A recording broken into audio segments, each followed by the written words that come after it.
Hi,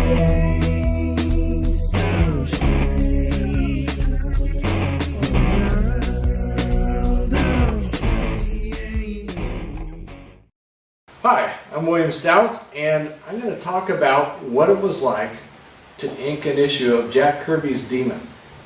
Now, Jack Kirby is one of my big heroes. Well, he's a big hero to almost everybody in comics. He created most of the Marvel Universe. He was a spectacular artist. And I was good friends with both Jack and with Mike Royer, Jack's regular inker. Mike called me up one day in a panic. He had a deadline trouble. He had 2 issues to ink and not enough time to do it. And he asked me if I would ink an issue of Jack's work. And I said, man, sure, of course. He says, I'll give you a choice. You can either ink a Commandi issue or an issue of the Demon. Well, me being the big monster fan that I am, I chose the Demon because, hey, any chance to ink monsters, I'll go for it. And boy, the pleasure and joy and wonder of inking Jack Kirby has stayed with me all my life. It's really incredible. Now, I had the same goal as Mike Royer. We both loved Jack Kirby so much that in inking it, we didn't want to put the imprint of our own style on Jack's work. We wanted to get as close to pure, true Kirby as possible for the fans so that they could see pretty much basically what his raw pencils look like. And the only thing that we added was the occasional ruler just to make sure everything was, you know, horizontal or square when it needed to be. But aside from that, I just tried to ink every little inflection and speck that I saw in Jack's work to retain the juice and vitality of Jack's style, the way that Mike does and the way that Joe Sinnott did. So, working with Mike was interesting because he liked to work to old radio shows. And he had a huge library of old radio shows, and so we would listen to these great old stories while we worked past the day inking. And I learned a lot from inking this story. I was surprised. I thought it would be pretty much just I was going to say a hand job, but a job for my hand rather than using my brain. But what happened was I learned a lot about why Jack's work is so effective and so special. One of the things I learned is, you know, Jack is very famous for his action scenes. Very powerful stuff. Probably some of the most powerful action stuff that has ever been done in comics. And I discovered in inking Jack's work, one of the things that really made that stuff even more dynamic than most others is he would set it up with a very quiet scene beforehand so that there would be this stark contrast when the action hit. I also noticed that Jack did something that's really difficult to do, which is he would make those really quiet scenes, those sort of internal scenes, compelling and interesting. It was never dull, it was never boring. I think that's why Jack was so good at romance comics, because he could take scenes that were fairly passive in nature and endow them with the humanity that just sucked you into the story. So that was one of the things I learned from inking Jack. This was a wonderful comic. And I also watched Mike ink some of Jack's stuff because Mike was inking the Commandi issue. And that was a revelation to me too, because Mike was like a machine. He could take that brush, load it with ink, and put it down and ink an arc across the page in just one stroke. It was fascinating and fantastic to watch, and certainly wasn't something that I could do. And to this day, I still can't do that. I'm in awe of Mike's ability to ink a line that is that pure and that clean and that long. One thing that stands out is my learning how to ink certain effects, and I learned that from Mike. I mean, it would all be there in Jack's pencils, but let's see if I can find a good example of that.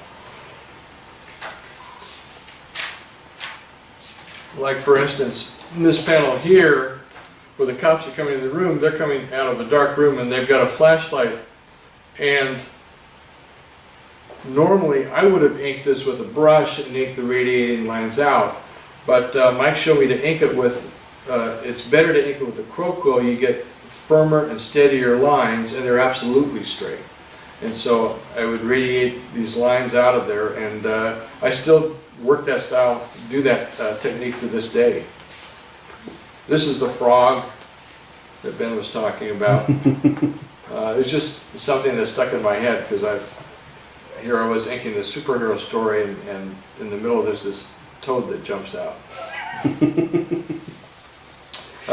The demon himself is really interesting because he was basically designed by Hal Foster. Hal Foster had a sequence in Prince Valiant that was incredible, where Hal needs to terrify or terrorize these groups of bad guys, and what he does is he dives into the lake and he gets a duck and he skins this duck, turns it inside out, and makes a mask out of it. And that mask is almost identical to the way Jack Kirby's demon looks. I don't know any comic artist who is not influenced by Hal Foster, if not directly then indirectly. Yeah.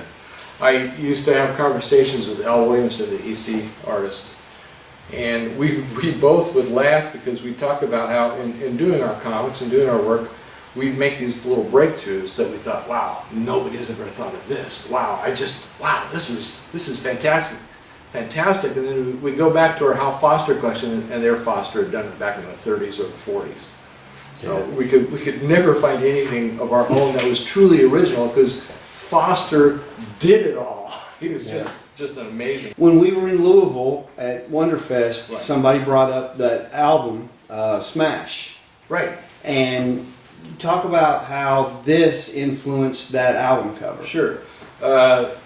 I got a call from Capitol Records, from an art director at Capitol Records. He wanted me to do an album cover for a band called Smash. And he wanted it to look like a superhero comic. Well, I had just finished inking Jack's Demon. And so I just went into full Jack Kirby mode and did this album cover, both the front and the back cover. And basically made it look as though Jack Kirby had done a superhero cover for this band. I did another album cover right after that. It was a bootleg record album cover for The Who. I think the original title was Radio London, and I changed the title to The Who versus the Bizarre Mr. Pig. It's Mr. Pig because the bootleg record company I worked for, Trademark Equality, the symbol of the company was a little dictionary pig. So I tried to put pigs in each cover to reflect the name of the company. And so I thought, well, I'll have The Who fighting this gigantic sort of pig supervillain, and The Who, dressed as superheroes, were fighting. So you could easily identify Roger Daltrey and Pete Townsend and John Entwistle and Keith Moon. The Who later saw this cover and loved it and phoned me up because John Entwistle had noticed this other bootleg album that I had done called Who Zoo, which was a collection of rarities and oddities and outtakes and things recorded by The Who. And he hadn't realized how much unreleased stuff there was until he saw that double album that we put out. And so he put out a legitimate release called Odds and Sods. And originally it was put out on vinyl, and then when compact disc revolution happened, eventually they put it out on CD, and they called me up and asked me if they could use that Radio London or Bizarre Mr. Pig cover as the picture image on the actual CD disc itself. And I said, well, of course. Yeah, one thing we should mention, there's something really unusual about this cover, and that is the blank spot in the word balloon. Obviously, there were words there that either fell out, because sometimes you would do dialogue on a different piece of paper and then paste it in. And if the rubber cement got too old or dried, it would basically not stick anymore, and the dialogue would fall off. And so I think that's may have what happened here, because I don't think they intentionally left that blank. I think that was a mistake. No, I think they left it there so that you could sign it for us. So you Well, know, let's do that. And you want a sign, or you want me to make it look like I want you comic to book lettering? do. Let me get in here. I think it'd be funnier if I make it look like lettering. Okay, you do it any way that you see fit.